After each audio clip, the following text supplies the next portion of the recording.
नमस्ते दोस्तों, आप लोग कैसे हैं? आप लोग कुशल पूर्वक होंगे, आशा करते हैं हम भी ठीक हैं। आज चीनी लेखकों का हम वर्णन करेंगे।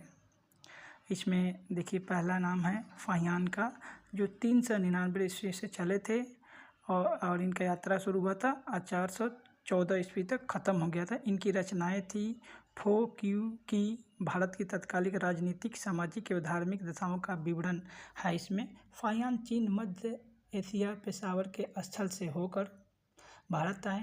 वह ताम्रलिपि से श्रीलंका तथा पूर्व द्वीपों से होते हुए समुद्री मार्ग से वे स्वदेश लौट गए। उनका वर्णन इस प्रकार है।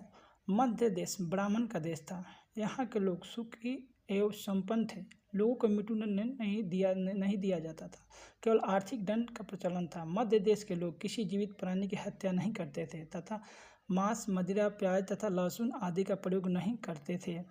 इसके अपवाद में चंडाल थे। मध्य देश के लोग क्रय विक्रय में कौड़ियों का प्रयोग करते थे। फाहियान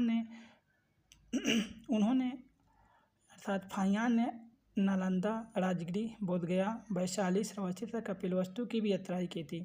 चीनी ग्रंथों में भारत को इंतु कहा जाता है। फाहियान ने अपनी 15 वर्ष की भारत यात्रा में प्रमुख नगरों में बौद्ध धर्म के पवित्र स्थानों का भ्रमण किया। उसने चंद्रगुप्त द्वितीय, जिनका नाम उल्लेख नहीं किया उन्होंने, द्वारा शासित मध्य देश का विस्तृत वर्णन किया है।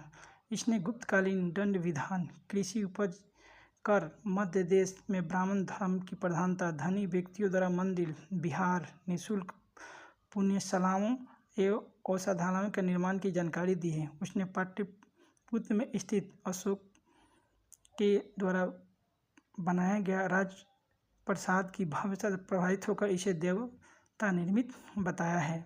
इसके बाद हम देखते हैं शुंग यू, जिनका यात्रा शुरू होता है 512 ईस्वी से लेकर 513 ईस्वी तक ख़त्म होता है। इनकी विवरण इस प्रकार है। इसने बिहार व बंगाल की तत्कालिक राजनीतिक, आर्थिक व धार्मिक स्थितियों का उल्लेख किया है। तीसरा नाम आता है हेनसांग का, जिनका यात्रा 629 ईस्वी से शुरू होता है और 645 ईस्वी तक चलता है, यानी ख़त्म होता है। इनकी जो रचनाएं हैं शिव की है, अर्थात पाश्चात्य संसार लेख। इनका वर्णन है। हर्षवर्धन के शासन काल में चीनी यात्री हेनसांग स्थल मार्ग से भारत आए।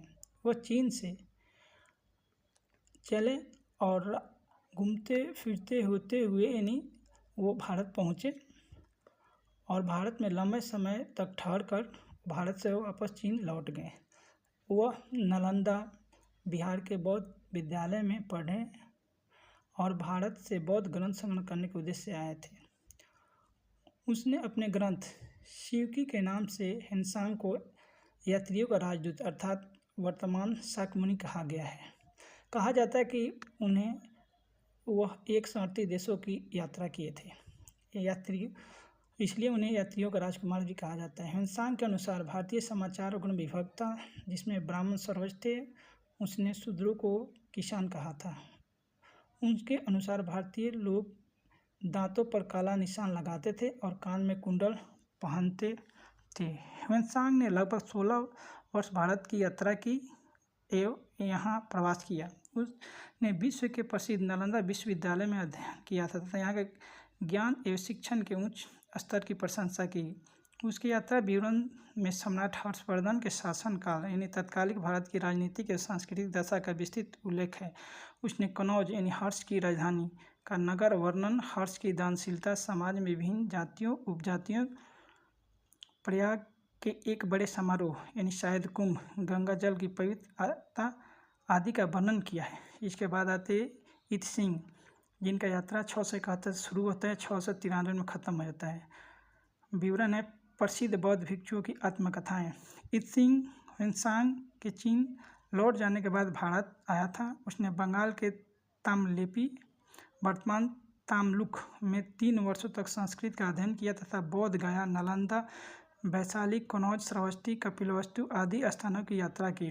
अपने यात्रा वृत्तांत में उसने नालंदा एवं विक्रमशिला विश्वविद्यालय की शिक्षा प्रणाली, हर्षकालीन समाज तथा तत्कालिक भारत में प्रचलित बौद्ध धर्म के 4 संप्रदायों का उल्लेख किया है। इत्सिंग चीन वापस जाते समय अपने साथ बौद्ध त्रिपिटकों की 400 प्रतियाँ ले गया। इसके बाद आता है 5वां नंबर, मातवेन लिंग, यानी 7वीं शताब्दी में भारत आए थे। इसने हर्षवर्धन के पूर्व भारत पर आक्रमण अभियान का वर्णन किया है। और अंत में 6ठा है चाऊ जुकुआ, जो 1225 में भारत आए अब 1244 में भारत वापस चलेंगे। इनकी जो रचनाएं हैं चूफांची, इससे 13वीं शताब्दी के चीनी अरबी व्यापार का विवरण प्राप्त है। थैंक यू दोस्तों।